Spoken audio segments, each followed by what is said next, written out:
Olá, eu sou a Marta, servidora do município de Cascavel, Paraná.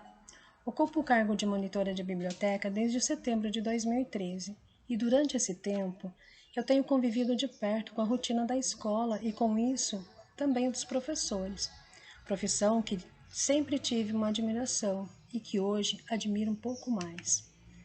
Ensinar muitas vezes é repetir, repetir e repetir. E quando você estiver quase desistindo, repetir novamente. Ser professor não é tarefa fácil. Requer paciência, discernimento, determinação, carinho, respeito, amor e principalmente empatia. É isso mesmo. Pensar no outro. E quando esse for uma criança, um ser em formação, o seu pensamento, a sua preocupação se torna mais intenso. Os professores devem ter as manias de ensinar. No entanto, muitas vezes, têm as manias de serem super-heróis, mesmo sem usar uma capa da invisibilidade, chicotes mágicos, garras inquebráveis ou um escudo indestrutível. Enfim, o professor salva o seu aluno de uma escravidão. Mas o professor é humano, como qualquer outra pessoa. Tem sentimentos, se frustra e muitas vezes nem compreende porque tais sentimentos afloram diante de determinado aluno. Muitas vezes é só ouvir: "Prof, eu só queria dizer". Na história que eu vou ler hoje, vem trazer para nós uma reflexão sobre a influência que um professor pode ser na vida de um aluno. Marco, um menino diferente, retraído, sem esboçar alegria. Dona Dalva, uma professora dedicada, amorosa, capaz de não fazer distinção com seus alunos. Mas aí chega o Marco e mexe nas suas estruturas. Vamos ouvir?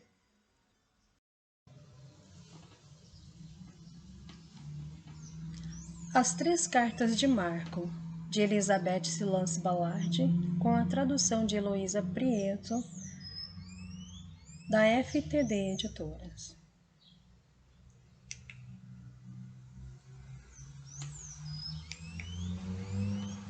A carta de Marco chegou hoje. Li e decidi guardá-la em meu baú de cedro, como as outras coisas que são importantes na minha vida.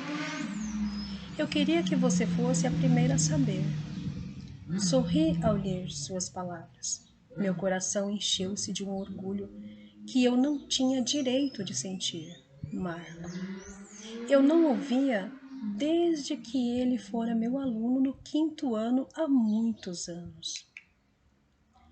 Eu me arrependo disso, mas vou confessar que no primeiro dia de aula, quando o Marco entrou na classe, não gostei dele. Professores se esforçam para não demonstrar predileção por uma determinada criança. Contudo, de vez em quando surgem alunos pelos quais sentimos um apego especial, pois professores são pessoas e fazem parte da natureza humana gostar de boa convivência com os demais, sejam crianças ou adultos. E embora isso infelizmente aconteça pouco, podem surgir 1 ou 2 alunos que os quais a professora tenha dificuldade de se relacionar. Eu me considerava capaz de lidar com os meus sentimentos até que Marco entrou em minha vida.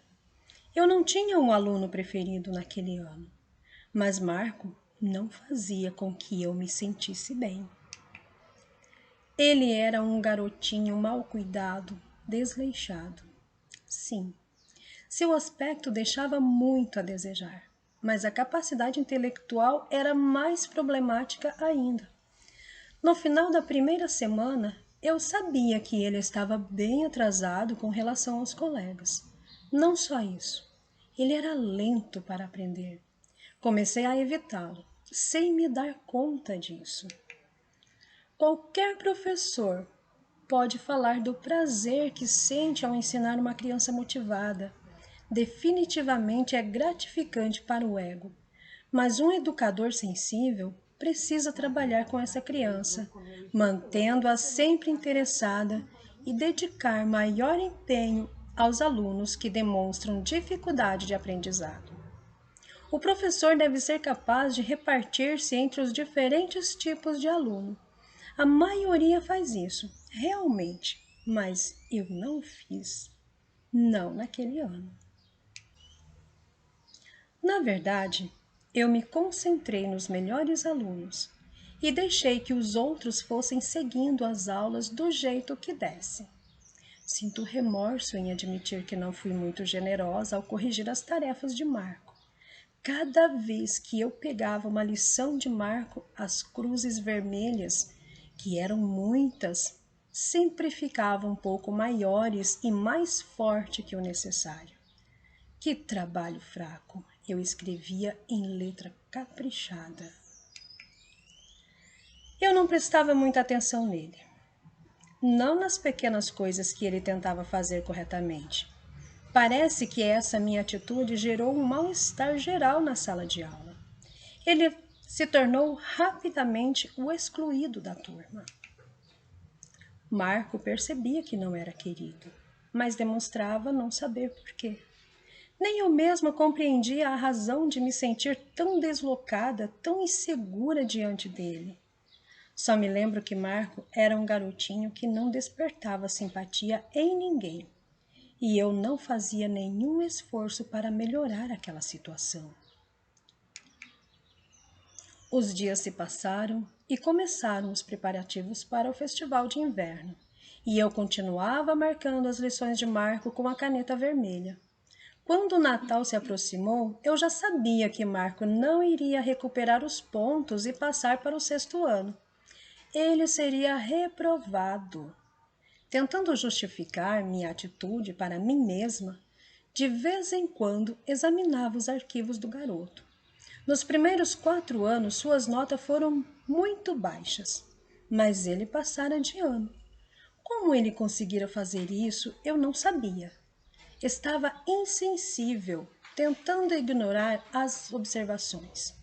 Primeiro ano, Marco fez progressos, melhorando em termos de trabalho e comportamento, mas sua situação familiar é péssima. Segundo ano, Marco poderia ter ido melhor. A mãe está doente em fase terminal. Ele quase não recebe ajuda na lição em casa. Terceiro ano. Marco é um garoto agradável, gosta de ajudar, mas é sério demais. Seu aprendizado é lento. A mãe faleceu no final do ano. Quarto ano. Ele é muito lento, mas bem comportado. O pai não se interessa pelos estudos do menino. Bem, passaram o garoto esses 4 anos, mas ele certamente vai repetir o 5º. Será bom para ele, disse a mim mesma. E então chegou a semana do Natal. Nossa arvorezinha de Natal estava toda enfeitada com bolas vermelhas e estrelas douradas. Professores sempre ganham muitos presentes no Natal, mas naquele ano meus pacotes pareciam maiores e mais caprichados do que nunca. Todos os alunos me trouxeram presentes. Cada vez que eu desembrulhava um, os alunos soltavam gritinhos de alegria e aquele que o havia trazido recebia um agradecimento carinhoso. O presente dele não foi o último que peguei. O papel do embrulho era pardo e ele o havia pintado com árvores de Natal e sinos. Estava marcado com uma fita adesiva na qual se lia: para a Dona Dalva, de Marco. A classe ficou no mais completo silêncio e eu me senti no centro das atenções, envergonhada porque todos me observavam enquanto eu desembrulhava esse presente. Era uma pulseira vistosa, cravejada de pedras falsas, mas faltavam várias. e um vidrinho de colônia barata usada até a metade. Eu podia ouvir as risadinhas e os sussurros dos alunos e não tinha certeza de que conseguiria encarar Marco. Não é linda? Peguei colocando a pulseira. Marco, você me ajuda com o fecho? Ele sorriu timidamente enquanto me auxiliava e depois ergueu o pulso para que todos a admirassem. Surgiram algumas exclamações hesitantes. Oh e ah! Mas quando coloquei uma gota da colônia atrás da orelha, todas as meninas fizeram fila para que eu lhes passasse um pouco da colônia. Quando terminei de abrir todos os presentes, comemos o lanche e ao tocar o sino as crianças saíram gritando: "Até o ano que vem! Feliz Natal!"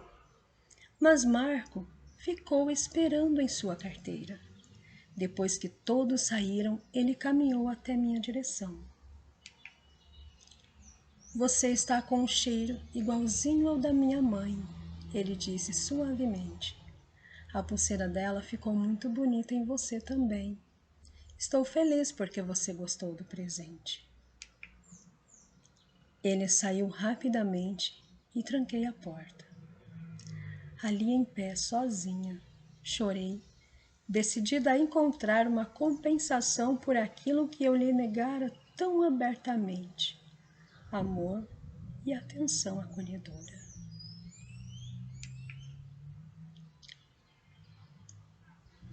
Durante o período de recuperação, passei a ficar com Marco todas as tardes.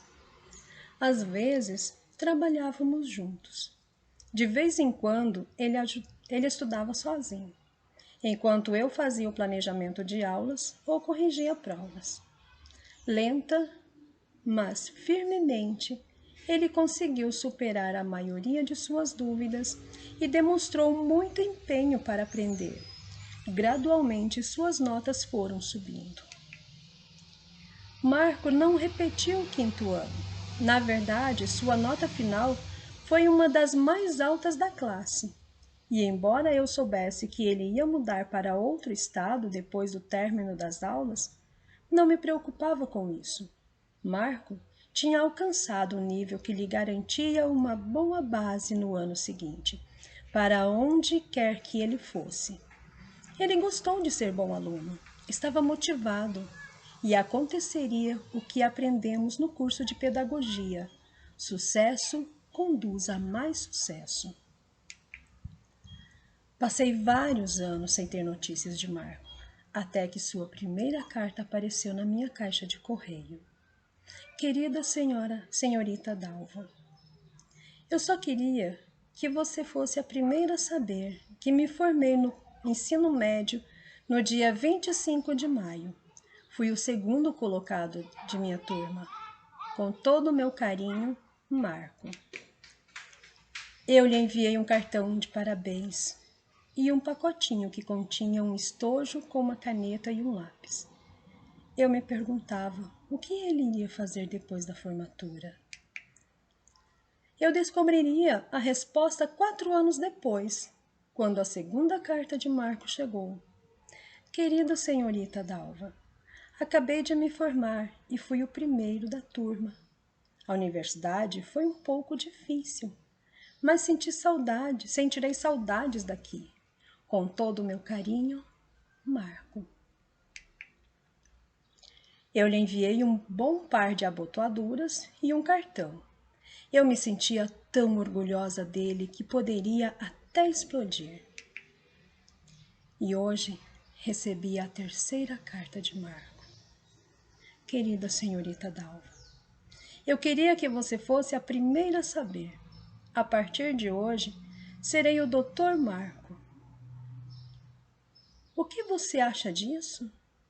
No dia 27 de julho, vou me casar e espero que você venha e ocupe o lugar que seria de minha mãe. Não tenho família, pois meu pai faleceu no ano passado. Com todo o meu carinho, Marco." Não sei ao certo que tipo de presente se dá a um médico quando ele termina a residência. Talvez eu aguarde e envie apenas um presente de casamento, mas minha cartinha não pôde esperar. Querido Marco, parabéns. Você conseguiu ter sucesso e fez isso sozinho, apesar de tantas ausências em sua vida. Você conseguiu uma completa vitória. Que Deus o abençoe. Eu estarei no seu casamento para lhe dar um grande abraço. E então, professor, eu só queria dizer, quero agradecer a todos os professores que passaram pela minha vida, os professores mestres, os meus colegas, os meus amigos. Gratidão a todos vocês. Ouro e prata não tenho, mas o que eu tenho te dou. Obrigada, um abraço e minha eterna gratidão.